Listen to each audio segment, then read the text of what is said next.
अंग्रेजों ने बनाया हुआ राजद्रोह का कानून, जिसके तहत तिलक महाराज, महात्मा गांधी, सरदार वल्लभ भाई पटेल, ढेर सारे हमारे आजादी के स्वतंत्र सेनानी, बड़े बड़े हमारे नायक सालों के सालों 6-6 साल तक जेल में रहे। वो कानून अब तक चलता रहा था। विरोध तो करते थे जब ऑपोजिशन में होते थे, मगर सत्ता में आते थे तब इसका दुरुपयोग भी करते थे, हटाने का नाम नहीं देते थे। पहली बार नरेंद्र मोदी जी ने ऐतिहासिक निर्णय किया है कि राजद्रोह की धारा 124 को पूर्णतया समाप्त, इसको हटाने का काम किया। अभी ओवैसी साहब हंस रहे हैं। ओवैसी साहब, मैं भी थोड़ा साइकोलॉजी पढ़ा हूं, विज्ञान का विद्यार्थी हूं। फिर इनके मन में है कि आपने बदल कर रख दिया। मान्यवर, मैं कहना चाहता हूं, हमने राजद्रोह की जगह देशद्रोह की स्थिति रखी। अब ये देश आजाद हो चुका है, लोकतांत्रिक देश है। शासन की टीका तो कोई भी कर सकता है, किसी को भी करने का अधिकार है। इसके लिए इस देश में अब किसी को जेल में नहीं जाना पड़ेगा, चाहे हमारा शासन। मैं फर्क समझाता रहा हूं, जो बड़े कटाक्षमय तरीके से ओवैसी साहब हंस रहे हैं इसलिए। मगर इस देश के खिलाफ कोई बोल नहीं सकता, इस देश के हितों को कोई नुकसान कर नहीं सकता।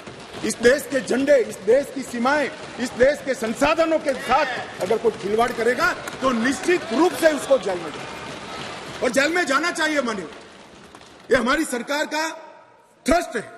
इस देश की सुरक्षा किसी भी की सुरक्षा से सबसे ऊपर होनी चाहिए, सुप्रीम होनी चाहिए, सबसे पहले राष्ट्रपति। इसलिए जो लोग राजद्रोह हटाकर हम देशद्रोह की धारा लाए हैं, इनको अपने विचारों के कपड़े पहनाने का प्रयास करते हैं। इसलिए मैं इस पर डिटेल में बात करता हूं। मान्यवर, आईपीसी 124C, उसमें शब्द प्रयोग था सरकार के खिलाफ की गई बात।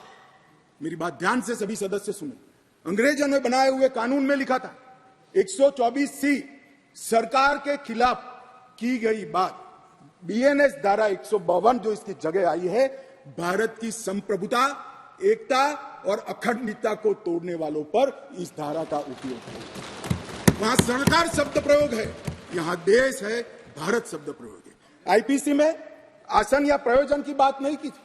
किस उद्देश्य से आप बोलते हैं, किस उद्देश्य से करते हैं, इसकी बात ही नहीं की। करना ही काफी है। हमने इसमें देशद्रोह की डेफिनेशन में आशय की बात करी है। उसका उद्देश्य क्या है, उसका आशय क्या है, इसका महत्व है। अगर उद्देश्य देशद्रोह का है तो इसको कठोर से कठोर दंड मिलना चाहिए, और उद्देश्य अगर शासन का विरोध करना है तो उसको दंड नहीं मिलना चाहिए। उसको वाणी स्वतंत्रता का अधिकार है। अब घृणा और अवमानना, शासन की अवमानना, शासन की घृणा करना, तिरस्कार करना, इसको हटाकर हमने शब्द प्रयोग क्या किया है, सशस्त्र विद्रोह, विध्वंसक गतिविधियां और अलगाववादी गतिविधियां शब्द प्रयोग। और अगर कोई कहता है सशस्त्र विद्रोह, बम धमाके, गोलीबारी और विध्वंसक प्रवृत्ति करने के बाद भी कोई जेल में नहीं जाना चाहिए, तो मैं इस विचार से इत्तेफाक नहीं रखता हूं। ये जेल में जाने ही चाहिए, सजा होनी ही चाहिए। इस देश में किसी को यह अधिकार नहीं है। मान्यवर, मैं इसलिए कहता हूं कि कुछ लोग ये नए इनिशिएटिव को अपना कलर देने का प्रयास करें, मगर आपका कलर, आपकी सोच,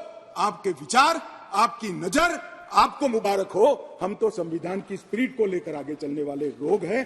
देश के खिलाफ जो कुछ करेगा उसको जरूर सजा होगी, ऐसा कानून में होना चाहिए।